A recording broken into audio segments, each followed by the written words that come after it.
How you doing, my family and friends? Words matter. Words have impact, and words mean something. And we all have a lot to say, and we all talk about many different things. But when I consider the people, right, from different cultures that have talked and they have shared their words, their insight, their experiences, their understanding with humanity, right? To cause an impact, to cause a shift. You know, when I look at my culture, I want to see someone that's sharing those words to inspire, to inspire. Where's those words at that I need to hear to inspire me from my culture, from my people? Because we are very gifted people. We are very blessed people. But I have a hard time, finding those words of inspiration that's going to inspire me, that's going to challenge me to grow, to get closer to God, to evolve. I don't see that. I got to go to different cultures to get these sources of inspiration, to get these knowledge, because they take it serious when they talk and what they talk. And within my culture, a Dominican born in the United States of America, I don't see that, man. And this is why I talk what I talk and I say what I say. Because if it has to be me, then it is what it is, and it's gonna be what it's gonna be. I'ma share, man, and I'ma relate the information that I'm getting. Whatever information I'm getting, whatever insight God is giving me, this is what I'm gonna share, this is what I'm gonna say, and this is what I'm gonna do. And this is what I wanna be persistent in right here. To help shift culture, to help shift, that mentality of settling and being okay with not having purpose, not having a vision, not executing on your goals. No, I'm not settling for that. I'm not gonna settle for that by any means. I gotta expand my territory. I gotta strive to cause impact. I gotta evolve as a human being. I gotta do it because the little ones are coming up behind us. They coming up behind us, and we don't have a lot of time. It's a mirage to think that you have a lot of time. You don't know, man. Things happen in a second. Anything can happen. And it's a false reality to think that I'll do it tomorrow. And it's also false and negative to pass the buck. You can't pass the buck.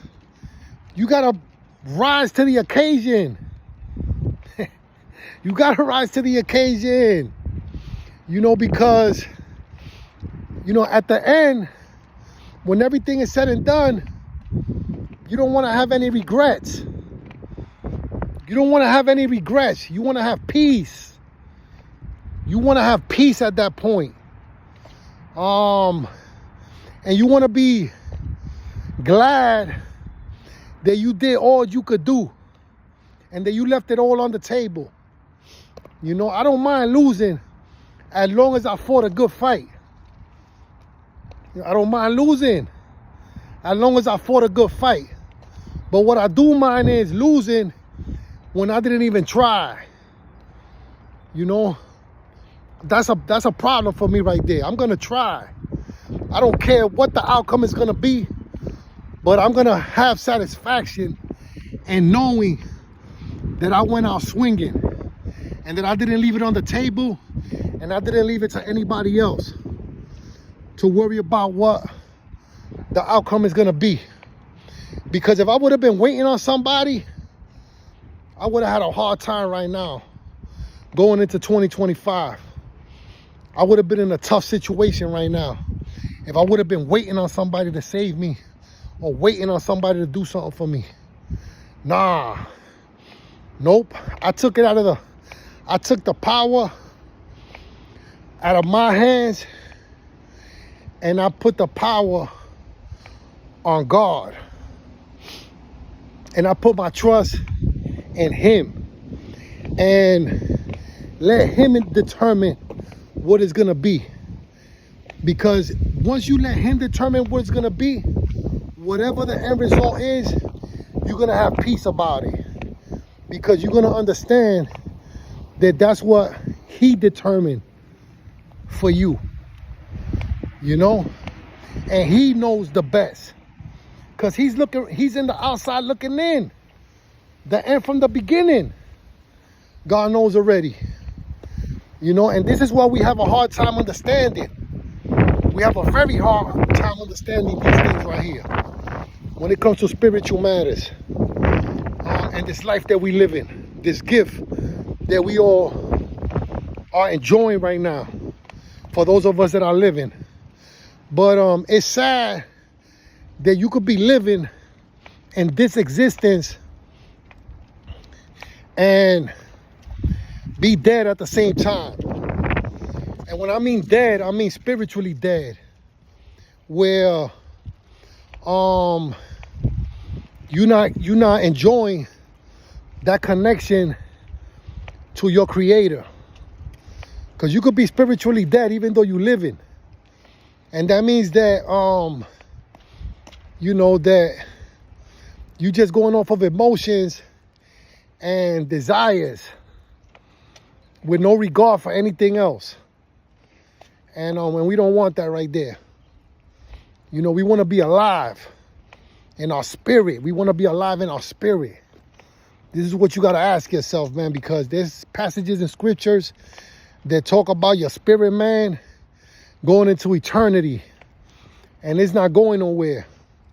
It's going to end up either with God in heaven or it's going to end up separated from God in hell. You know, that's what the scriptures teach us. That's what God says in His word right there.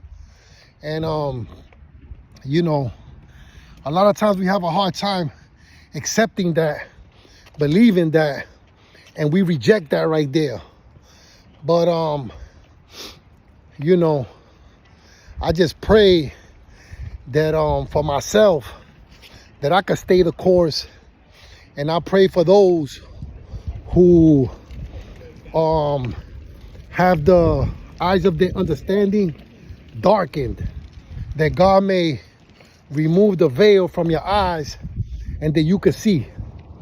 Because I was there, and God slowly but surely have removed the veil from my eyes so that I could see. Let me leave it at that for now, my family and friends. A once upon a time felon, unashamed for Christ, forever saved.